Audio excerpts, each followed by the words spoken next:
Bueno, quiero, en este tema de la creatividad para el jurista, quiero proponerles un ejercicio. La idea es que lo hagamos como un taller y a ver si resulta. Quiero, por favor, que mientras yo ahorita vaya desarrollando el tema de creatividad, puedan ustedes, si les es posible, dibujar al derecho. O sea, y yo no les pido que me definan qué es derecho, sino que me lo dibujen, que me lo pongan en imágenes. Y si al final me lo quieren mostrar, se los agradezco mucho. Sí, Dibujar. sí, dibujar el derecho. ¿Cómo es eso? Exacto, ese es el tema. El derecho lo pensamos linealmente, ¿no? O sea, quiero que lo piensen en imágenes. O sea, piensen en una imagen que describiría el derecho. Jueguen si quieren con la idea de que tuvimos un accidente y olvidamos el lenguaje, o sea, el lenguaje escrito u oral, y entonces alguien de otro planeta viene y nos dice, dibújame al derecho, ¿no? Y ya al final, si me lo quieren mostrar o si o me dicen que cómo lo dibujaría, ¿no? Y entonces la intención de hoy es eso. ¿Es posible imaginar al derecho? ¿Qué significa imaginar al derecho? ¿Y es importante imaginar o no al derecho? Yo creo que sí, por lo que estaba diciendo, ¿no? Hay una excusa que sugería un viejo profesor de la Facultad de Derecho de la UNAM, que decía que no nos preocupáramos por el futuro porque el derecho jamás está al nivel de la sociedad. La sociedad va más adelante con sus cambios y el derecho va atrás. Yogeli, ¿querías preguntar algo? Doctor, buenos días y buenos días con todos los participantes. No, solamente en todo caso hacer aclaración de lo que usted dice, la poca falta de creatividad que ha tenido el sistema jurídico a nivel mundial, porque, por ejemplo, acá en el Perú, si tú ves, lo único que hacen es relacionar a la balanza de la justicia con el derecho. No hay otra forma de pensar, y creo que va a ser, ¿qué le puedo decir? Creativo para nosotros desarrollar una imagen que nos diga a simple vista que estamos hablando de derecho. Sí, exacto. O sea, aquí la intención es esa, ¿no? Es la primera vez que, disculpa No, que te está bien, interrumpa, pues ¿no? de eso se trata. Que varias veces yo había pensado lo mismo. Ya, alístense. No Claro, vas había a estar con el llegado laptop. de con cuántas imágenes podía representar la idea de derecho, ¿no? En todo caso, te compartí un enlace y es un poco la idea que me ha acompañado, lo que entiendo sobre derecho, ¿no? Me gustaría acompañarte una imagen quizás latinoamericana, peruana, pero no la tengo en este momento, ¿no? Esa es la imagen que yo tengo del derecho. Bueno, gracias. No, no está bien. O sea, si se fijan, es un ejercicio distinto por ejemplo, Eddie, que pues ya cursó la carrera, cursó un posgrado, es profesor, se encuentra esta mañana aquí frente a este reto, desafío, ¿no? Quizá Eddie tiene más insumos porque como se dedica al cine y al derecho, pues cuando yo le digo, dame una imagen del derecho, pues quizá pueda decirme alguna escena de alguna película, ¿no? O incluso el afiche de una película. Claro. Pero los demás abogados, los demás estudiantes de derecho, pues es un reto, yo diría yo, hermenéutico, que jamás se plantea. O sea, que esta mañana pues lo pongo yo justo para activar un área del cerebro que no tenemos activa. O sea, si ahorita pudiéramos tener un encefalograma y tener una imagen de nuestro cerebro, quizá cuando yo les digo, imagina el derecho y ponlo en imágenes, quizás se activan áreas del cerebro que en toda nuestra vida no se habían activado, ¿no? O bueno, que se activan poco porque el ejercicio lo pensamos de otro modo. Y entonces yo aquí pues hago la pregunta, ¿sería malo tener esta posibilidad, esta capacidad de generar esta habilidad de imaginar escenarios futuros? Y digo, no, Hay de hecho una materia, insisto, que se llama prospectiva. No hay prospectiva jurídica en sí, podríamos empezarla a formular como un área distinta, insisto, como una materia en las carreras de derecho. Y si serviría para mapear el derecho, es decir, para generar diagramas en donde tuviéramos distintos escenarios posibles y elegir el que nos parece más verosímil. Pero en el caso en que ese escenario no fuera, por ejemplo, sustentable, cambiar de escenario. No sé si me explico. Es decir, tendríamos más posibilidades y tendríamos una ventaja comparativa sobre el resto de nuestros colegas, porque nosotros podemos imaginar al derecho, podemos representarlo en distintos lenguajes, no solamente en el lenguaje escrito, sino lo podríamos representar en un lenguaje gráfico. Y me parece que esto no es en detrimento, al contrario, sería una posibilidad, una capacidad. Bienvenido, Augusto, que nos permitiría tener mayor operatividad. Porque cuando uno empieza a imaginar el derecho, suceden cosas muy interesantes. Por ejemplo, si uno nada más está involucrado en la inercia que genera el sistema, es como un trabajo de fontanería. Es decir, es como simplemente estar atento a las tuberías y al líquido que por ahí pasa y tratar de medio dejarlo fluir, pero no nos imaginamos de dónde viene ese líquido, hacia dónde va, qué tipo de líquido es, ¿no? Podría ser mierda, ¿no? Estamos haciendo circular por esa tubería. Entonces, aquí la propuesta es, dejemos de ser simplemente fontaneros y pasemos a hacer ingeniería jurídica, ¿no? O sea, es decir, a concebir, a ver el mapa completo. No solo eso, yo les propondría, porque somos una generación distinta, es una generación que se permite imaginar, que se permite jugar con las reglas de la física incluso, y esto se lo debemos mucho a la ciencia ficción. Entonces, yo les propondría que incluso imaginemos escenarios futuros que parecen imposibles. Me voy a explicar. En el relato de Lewis Carroll sobre Alicia en el País de las Maravillas, ustedes se recordarán que incluso en la adaptación cinematográfica de Burton hay una referencia a esto, ¿no? Antes de salir a la calle, hace el ejercicio de imaginar 7 imposibilidades. ¿Por qué este ejercicio? Porque la imaginación permite, como se decía, conectar cosas. Yogeli lo decía, ¿no? Pero si tú conectas pocas cosas, pues tienes pocas posibilidades. Si tú incluyes más conexiones, tienes más posibilidades de generar más escenarios futuros. Entonces, si uno atiende un poco a esa idea, yo lo que le estoy proponiendo es un ejercicio multiversal o multidimensional, si quieren ustedes, ¿no? Es decir, la física cuántica nos enseñó que la distancia más corta entre 2 puntos no es una línea recta. Curiosamente, la primera forma en que se imaginó el derecho era una línea recta. Por eso se llama derecho, porque era un silogismo. Yo voy de aquí hacia allá. ¿Sí se entiende? O sea, se los voy a poner más sencillo. Este ejercicio me encanta. El lenguaje nació onomatopéyicamente. Es decir, la gente asoció sonidos de la naturaleza con cosas que esos sonidos le evocaban en su cabeza.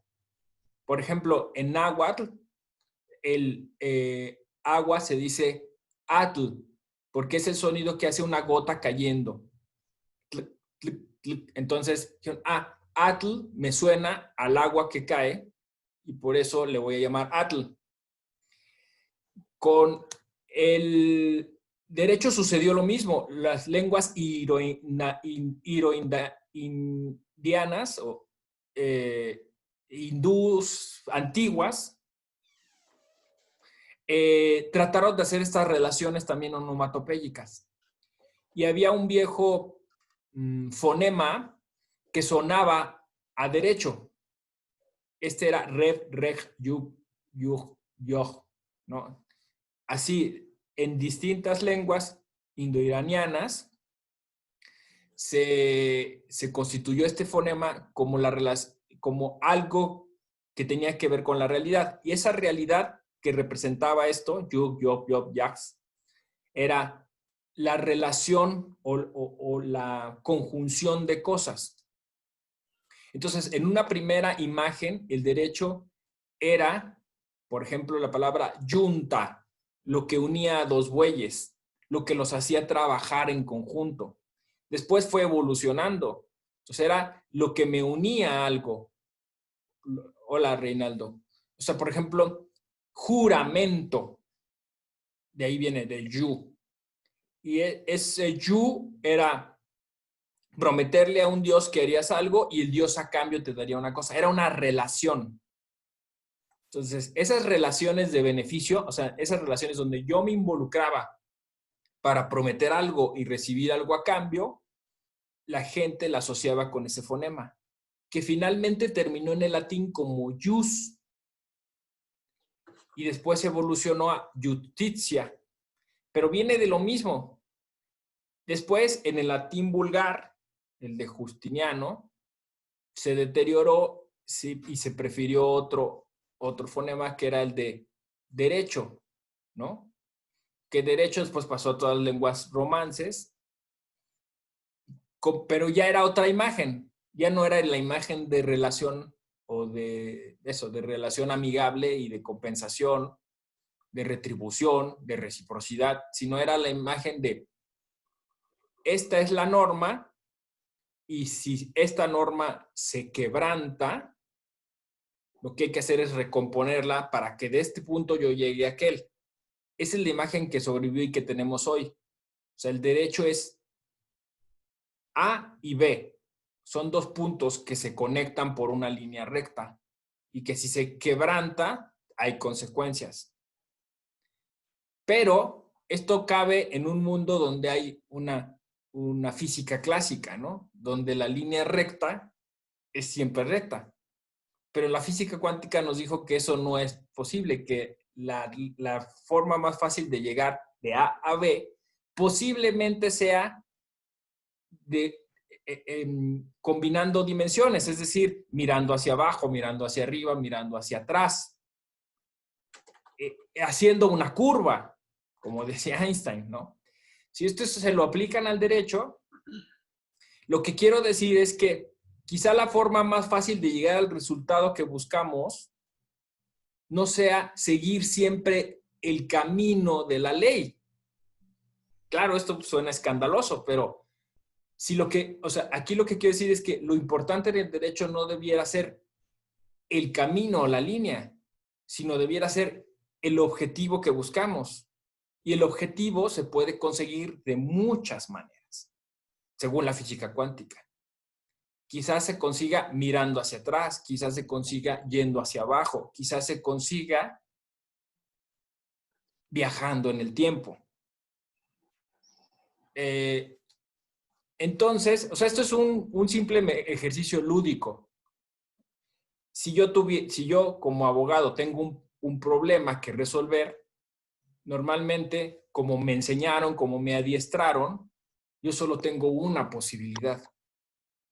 Pero si sé usar mi imaginación, si sé hacer combinaciones de universos posibles, quizá tengo cientos o miles de soluciones. ¿Sí se entiende? Es un ejercicio de imaginación que no puede ser, como decía yo al inicio, en ningún caso pérdida de tiempo o en detrimento de la profesión. Al contrario, suma, porque nos genera estabilidad, esta competencia de poder mapear de forma multidimensional al derecho. ¿Y por qué digo multidimensional? Porque ustedes podrán decir, bueno, pero es que realmente no podemos viajar en el tiempo o no podemos viajar entre dimensiones. no en la realidad, pero sí en nuestra imaginación. Se las voy a poner de otro modo. Si ustedes dicen, si yo me enfrento a este problema como varón, obtengo una posible solución, respuesta. Si yo me enfrento y yo fuera mujer, ¿cómo lo vería? Si yo fuera indígena, ¿cómo lo vería? Si yo no tuviera tecnología para hacerlo, ¿cómo lo haría? Si yo estuviera en un cargo de gobierno, ¿cómo lo haría? Son las distintas dimensiones en las que podemos, y quizá en uno de esas encontremos la solución que sea, insisto, más viable. Pero para esto, o sea, para imaginar mejor, hay que hacer el ejercicio de imaginar. No sé si me explico. O sea, la imaginación es una facultad que tenemos, es un sentido interno o sea, que primero tenemos que estar conscientes de ello, de esa facultad, y tratarla de poner en marcha.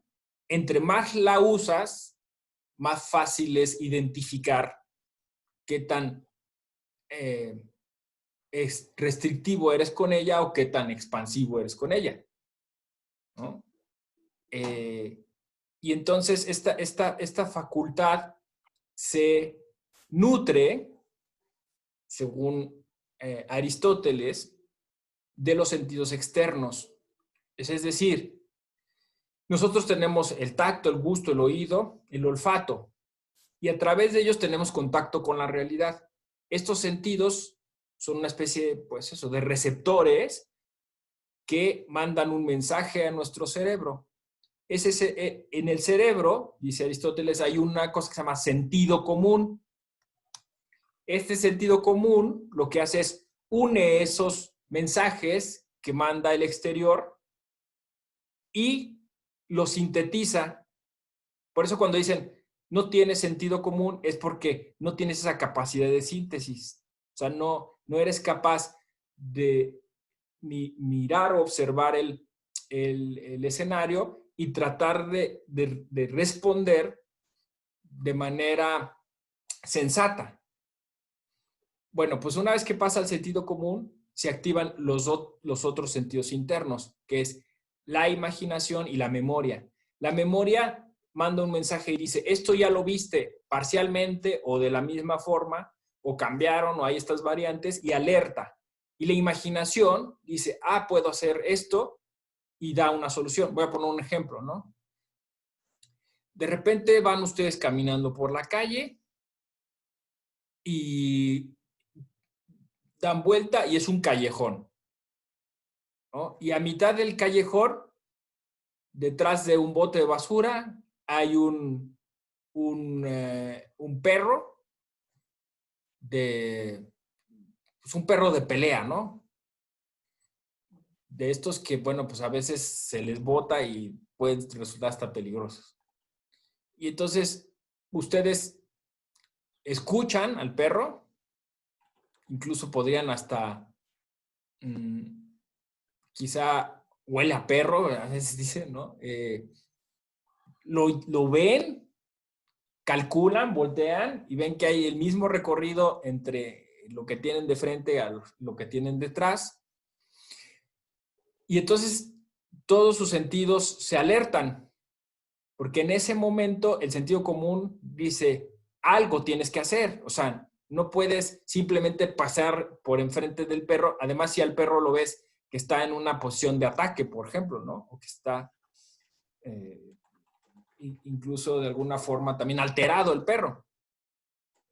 Y entonces, obviamente, tu memoria te recuerda, si ya viviste un evento similar, pues que no te fue bien y que es peligroso que te muerda y que corre peligro tu integridad. Quizá lo viste en una película, quizá alguien te comentó algo. Y entonces, la única forma en que tienes para salvarte de una mordida o de algo peor, pues es tu imaginación. Es decir, algo que no ha sucedido aún. ¿Qué voy a hacer? Y entonces la imaginación presenta de manera inmediata distintos escenarios. Correr hacia atrás, correr hacia adelante, patear al perro, saltarte la barda, no sé, lo que sea. Entonces es una facultad, una función que es necesaria. Y eso es lo que nos hace seres humanos, o sea, el utilizar todas estas facultades para resolver nuestros problemas. Y en el derecho es lo mismo. Entonces, ustedes quieren aprender a imaginar mejor, pues tienen que entonces observar mejor, escuchar más atentamente, utilizar sus sentidos externos de un modo mejor y cultivar el sentido común. Ahora aquí hacen una pregunta interesante. ¿Es lo mismo imaginación que creatividad? Van de la mano. O sea, yo estoy planteándolo en términos, digamos, de filosofía antropológica para pasar después a la creatividad. Pero sí, ciertamente, cuando tú ya eres capaz en algún momento, incluso, de prescindir de todos estos factores e imaginar, o sea, es decir, no exponerte a que al perro, sino justo yo estoy haciendo un ejercicio de imaginación ahorita, ¿no? Eres capaz de empezar a crear, a crear mundos, universos o posibilidades. Y digo, el término crear es complejo, importante, interesante, porque es generar, ¿no? Es un poco como esta idea socrática del dar a luz, ¿no? La filosofía, las ideas es eso, o sea, es generar contextos, generar propuestas, generar, o sea, seguramente la electricidad alguien la imaginó y después la creó. Entonces, yo creo que efectivamente nuestras sociedades con esta riqueza cultural como son México y Perú, hay mucha creatividad en ciernes. ¿Qué es el problema? Que es creatividad que se denosta, o que se maquila. Es decir, nosotros creamos, pero otro le pone la marca y la utiliza. Y a nosotros nos hacen creer que no somos creativos. Y por eso nos ponen a maquilar. Y nos ponen después a comprarle sus cosas. En el derecho pasa lo mismo.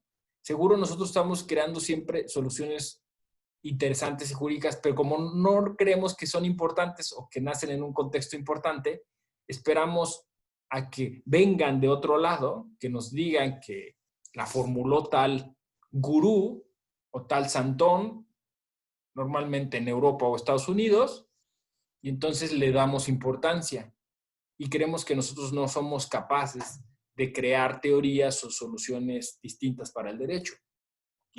Permítame, por favor, Ramón, una Sí. interrupción. Y buenos días a todos, gracias por asistir, ¿no? He tenido dificultades para entrar también, pero ya estamos aquí. Lo siguiente, ¿no? Tomando en cuenta el discurso que Ramón está teniendo en este momento, y yo le agradezco mucho su tiempo y su disposición para con nosotros de llevar adelante este diálogo, que pocas veces se ve en el aula, ¿no? Cada vez se ve menos. ¿Por qué? Porque es o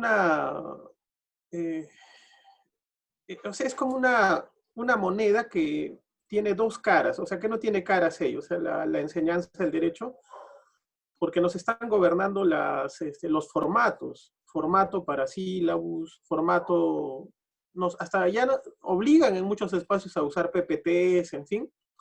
Y muchas veces, muchos profesores muy inteligentes y muy dados al intercambio y a la dialéctica de las ideas, ya no lo pueden hacer porque el sistema le exige que siga el patrón de conducta. Entonces, eso se ha sumado al problema que tenemos ahorita para desarrollar y llevar adelante el derecho con creatividad, con imaginación. Eso por un lado. Ahora quiero añadir mi intervención.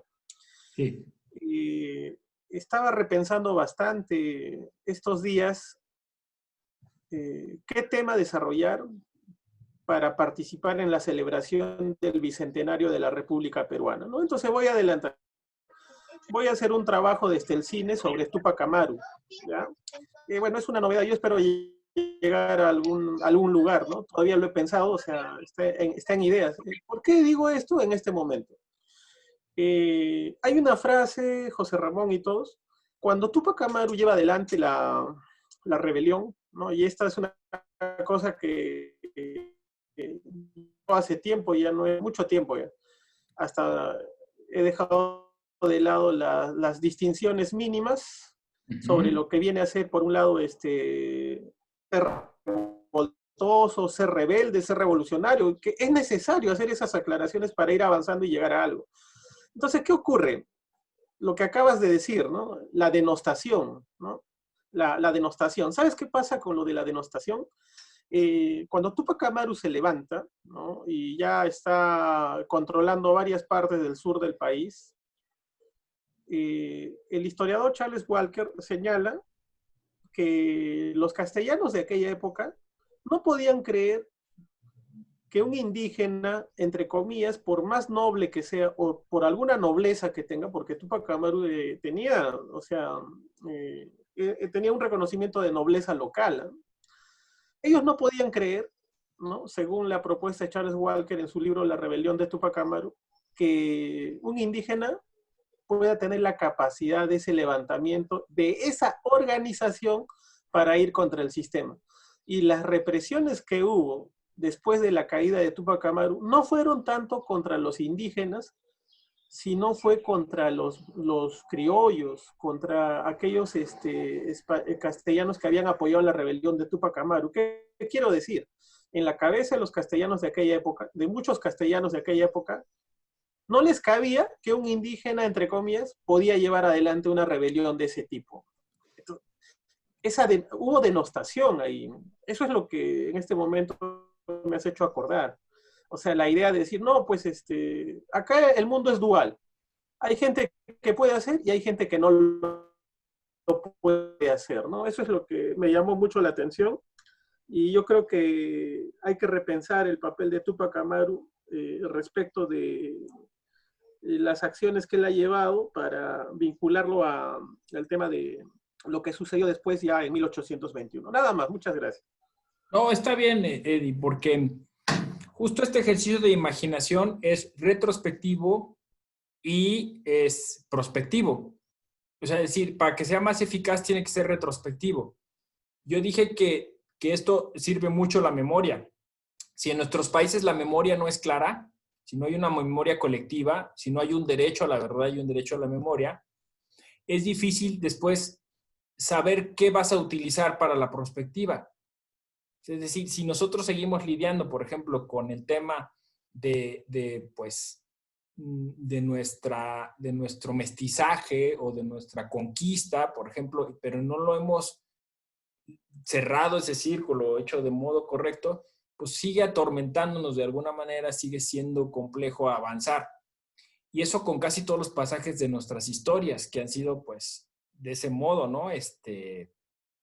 Violentos, ¿no? Y por eso también este ejercicio de imaginación puede aplicarse al pasado. No está mal en la imaginación alterar el pasado, porque quizá entonces encontremos una interpretación que sea interesante y provechosa para el futuro, ¿no? Por ejemplo, en el cine se hacen mucho estos ejercicios, ¿no? Se acordarán de este ejercicio que era algún presidente de los Estados Unidos, estos famosos, Abraham Lincoln Cazavampiros. La famoso novela de Orgullo y Prejuicio contra los zombies. No tiene nada de malo este ejercicio lúdico y podríamos hacer, a ver, ¿qué hubiera pasado si en lugar de ser Chile la que hubiera saqueado Perú, lo hubiera hecho Perú con Chile? Un poco porque, ¿o qué hubiera pasado si en lugar de conquistarnos los españoles lo hubieran hecho los vikingos? Todos estos ejercicios son justo interesantes por esa cuestión, porque al alterar estas cosas nos permite pensar escenarios futuros distintos. Me pedías, Eddie, que pusiera esta imagen, ¿no? De Sí, miren, permíteme un minuto, gracias por darme el pase. Yo quisiera ahora, si todos ya hemos visto esta imagen, si pudieras compartir la imagen del libro Pensando Insolentemente, por favor. Lo voy a ¿No? buscar. Ya vimos esta imagen, pasamos a la portada del libro Pensando Insolentemente. La puse en tu WhatsApp. A ver. Sí, espera. Pero, bueno. Solentemente de Traseñís, ¿no? Sí, entonces yo quería comentarles algo, ¿no? Tomando en cuenta que hoy día estamos hablando acerca de la creatividad, ¿no? Que debe desarrollar el abogado, ¿no? La creatividad. Mientras Ramón está buscando la imagen, yo recuerdo varias cosas que a mí me han invitado a reflexionar y a desarrollar, pues, la creatividad desde el ángulo que uno quiera ver el derecho, ¿no? Recordarán que para la reforma del Código Civil peruano de 1984 se han dado varias comisiones, se vienen dando varios equipos de trabajo, ¿no? Esto es sucesivo. Y en un momento dado, el profesor Fernando de Traseñís fue miembro de esta comisión, ¿no? Por 7 años, ¿ah? Por 7 años. Y él contaba dos cosas, ¿no? Que la documentación de los debates estaba muy mal documentada, por un lado. Y número dos, Ahí está el libro. ahí está, muchas gracias. Sí, ahí está bien. Cuando él hizo participaciones de carácter creativo, él no decía pues la comisión, oye, eso es creatividad mía, ¿no? Pero en algún momento se le pregunta, oiga, ¿y usted esto de dónde lo sacó? ¿No? Y yo me acuerdo bastante esta conversación, pues, ¿y usted de dónde sacó esto? Y le exigían que dé la fuente. Dice, no, pues, pero yo lo he inventado, yo lo he creado. Dice, no. Exigían que saque de dónde era la fuente. Si era de Alemania, si era de Italia. Y había una denostación de la creatividad que una persona puede tener para llevar adelante algunos correctivos al Código Civil, por ejemplo. Bien, yo quería compartir esta portada con ustedes. Es la misma imagen que hemos visto antes. No sé si ven ahí en el libro al centro, es la misma imagen. Es una imagen de Escher, que no tiene principio ni final, ¿no? Son hombres que van subiendo, que van bajando. ¿Qué significan? Tiene sentido con la propuesta del libro. El libro es un libro de filosofía, ¿no? Pensando insolentemente, de filosofía del derecho. ¿Qué ocurre? Yo le pregunté al profesor de Traseñís por qué había puesto esa imagen. Y su respuesta de él fue la siguiente, ¿no? Lo tienes que descubrir, ¿no? Lo tienes que descubrir. Y me llamó mucho la atención. ¿Por qué? Porque la portada de este libro lo que invita al estudiante es al cuestionamiento, no a la idea de buscar verdades, no a la idea de buscar respuestas. ¿Por qué? Porque una de las propuestas del profesor de Traseñís cuando habla de derecho es que en el derecho la verdad no preexiste, sino que la verdad es algo que se debe construir, ¿no? Hablando del derecho. Y entonces, para poderle darle identidad a este libro, yo estaba pensando bastante cómo vamos a poder reflejar en el público lector el contenido de este libro. Y de entrada, en las imágenes que tiene este libro en la portada, demuestra la propuesta. Por un lado, que el derecho es un discurrir, ¿no? Que uno mismo tiene que descubrir, o sea, que no tiene ni punto de salida ni punto de llegada. Con creatividad uno tiene que alcanzar la forma de construir la verdad para el derecho. Y si ustedes ven en la parte superior derecha, hay una deidad, pueden identificar que en las manos, una mano tiene 5 dedos y la otra tiene 4 dedos. O sea, eso no es un adorno. O sea, parece un adorno, pero no lo es. O sea, en realidad, este es un símbolo Nazca, ¿ya? ¿Y qué significa? Significa comunicar el conocimiento, ¿no? O sea, he buscado bastante una imagen que pueda de alguna manera mostrar lo que tiene el libro, lo que tiene el autor, y lo que el autor busca comunicar el conocimiento, no con un discurso de autoridad, sino con un discurso dialéctico.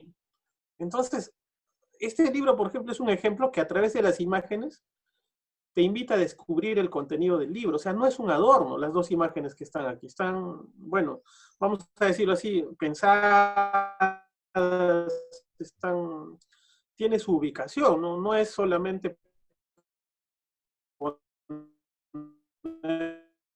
poner. Nada más. Muchas gracias. No, Thierry, bueno, pues justo estamos llegando al final y yo lo que quisiera entonces ahora sí es escucharlas y escucharlos que me dijeron cómo dibujarían al derecho, cómo se lo imaginan.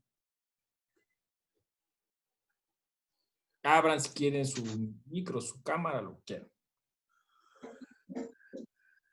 Doctor, sí, bueno, yo la verdad no soy bueno dibujando, pero sí he hecho un bosquejo de lo que para mí debería ser el derecho. Ahí se los voy a pasar. A ver.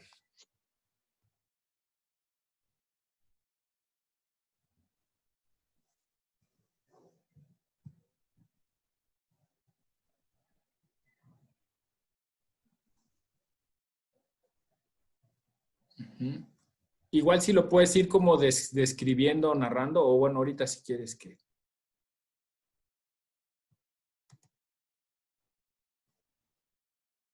Es una especie de triángulo y unas como torres y unas personas como hablando de un lado y otro de otro lado. Se ve altamente simbólico. Se ve interesante.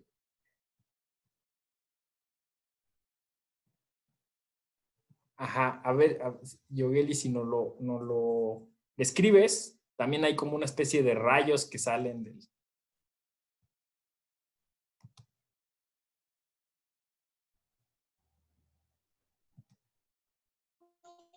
¿Qué significa o qué simboliza?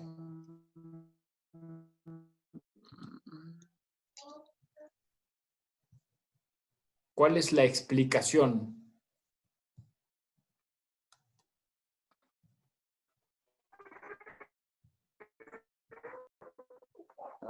A ver. Sí, abre tu micro, si se puede. Aló, ¿me escucha, doctor? Ya te escucho. Ah, Escucho, ya se escucha.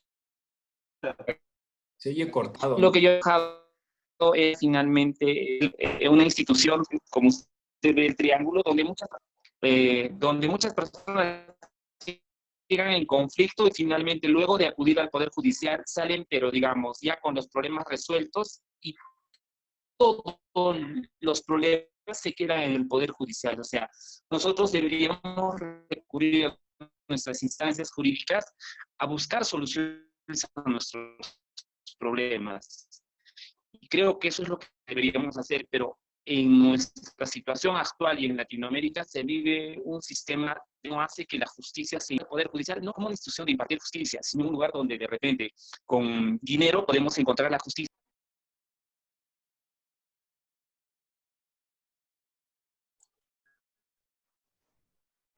Okay. Muy bien. Muchas gracias por esa. ¿Alguien más que nos quiera compartir alguna imagen, dibujo, descripción incluso, ¿no?